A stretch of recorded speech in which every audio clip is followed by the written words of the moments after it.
Bonjour à tous, aujourd'hui concours Kangourou des mathématiques 2022, sujet spécialité maths, question 13, 5 éléphants.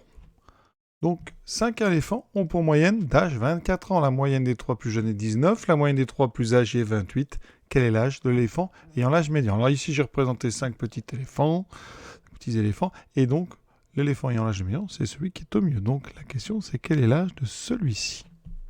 L'idée c'est vraiment d'essayer d'aller vite lors de ce genre de concours, donc au lieu de parler de moyenne, on va parler de somme des âges. Donc, ils ont une moyenne d'âge de 24 ans.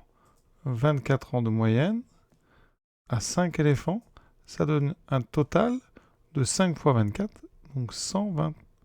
Donc, au total, ils ont 120 années à eux 5. Maintenant, la moyenne des 3 plus jeunes, c'est-à-dire ceux-ci, c'est 19. Donc, le total des 3 âges, c'est 19 fois 3. C'est-à-dire 57. Ils ont 57 ans comme somme. Ensuite, si je prends les 3 plus vieux, donc ici, la moyenne est de 28. 28 fois 3, ça fait 84 ans. Donc au total, on a 120. Les 3 premiers, ça fait 57. Les 3 plus vieux, ça fait 84.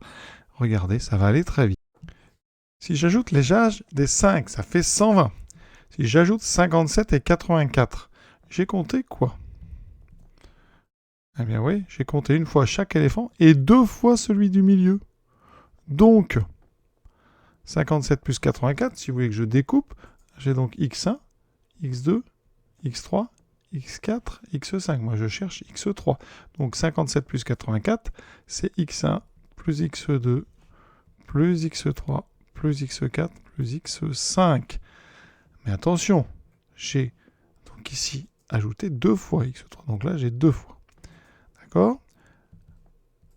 Je sépare le 2x3 en deux. J'ai donc x1 plus x2 plus x3 plus x4 plus x5. 4 ici, plus le x3 qui était 2 fois.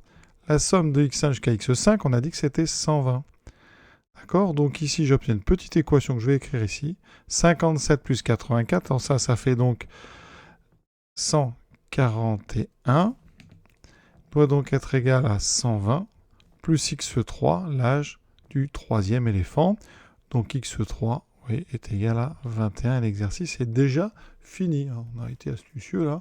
On a évité de travailler avec des moyennes, c'est-à-dire pas de division, directement la somme des âges. Et on voit qu'on a utilisé celui du milieu 2 fois. Voilà donc pour cette question 13. Toujours pour ceux que ça intéresse, question suivante. Ça se complique progressivement, vraiment très progressivement. Quel est le plus grand diviseur commun de 2 puissance 2021 plus 2 puissance 2022 et de 3 puissance 2021 plus 3 puissance 2022. Voilà, 5 propositions, à vous de trouver la bonne.